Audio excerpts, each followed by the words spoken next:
Hi hello வணக்கம் நண்பர்களே. கீரைகள் நம்ம உடலுக்கு பல்வேறு ஆரோக்கிய நன்மைகளை கொடுக்குது. இருந்தாலும் இந்த கீரைகளை எல்லா காலகட்டத்திலையும் எல்லா கீரையையும் சாப்பிடக்கூடாது என சொல்றாங்க. ஒவ்வொரு பருவத்துக்கேற்ற கீரைகளை தவிர்க்க வேண்டும் எனவும் சொல்றாங்க. அப்படி கோடை காலத்துல சித்திரை வைகாசி மாதங்கள்ல அரைக்கீரை மற்றும் புளிச்சக்கீரையை தவிர்க்க வேண்டும் என சொல்றாங்க. காற்று அதிகம் இருக்கக்கூடிய காலங்கள், அதாவது ஆனி ஆடி மாதத்துல அரைக்கீரை, கீரைத்தண்டு, சிறுகீரை, பருப்பு கீரை மற்றும் முள்ளங்கி கீரை போன்றவற்றை தவிர்க்க வேண்டும் என சொல்றாங்க. முன்மழை காலங்கள், அதாவது ஆவணி புரட்டாசியில சிறுகீரை, பருப்பு கீரை, வெந்தயக்கீரை, முள்ளங்கி கீரை மற்றும் பசலைக்கீரை ஆகியவற்றை சாப்பிடக்கூடாது என சொல்றாங்க. பின்மழை காலங்கள்ல, அதாவது ஐப்பசி கார்த்திகையில அகத்திக்கீரை, சிறுகீரை, பசலைக்கீரை, கீரைத்தண்டு போன்றவற்றை தவிர்க்க வேண்டும் என சொல்றாங்க. முன்பனி காலங்கள், அதாவது மார்கழி தை மாதத்துல அகத்திக்கீரை, சிறுகீரை, பசலைக்கீரை மற்றும் முள்ளங்கி கீரை ஆகியவை சாப்பிடக்கூடாது என சொல்றாங்க.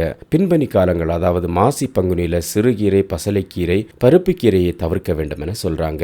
பொன்னாங்கண்ணி கீரை, கொத்தமல்லி கீரை, புதினக்கீரை, முருங்கைக்கீரை, மணத்தக்காளி கீரை, கரிசலாங்கண்ணி கீரை, கறிவேப்பிலை போன்றவற்றை எல்லா பருவங்களையும் சாப்பிடலாம் எனவும் சொல்லியிருக்காங்க.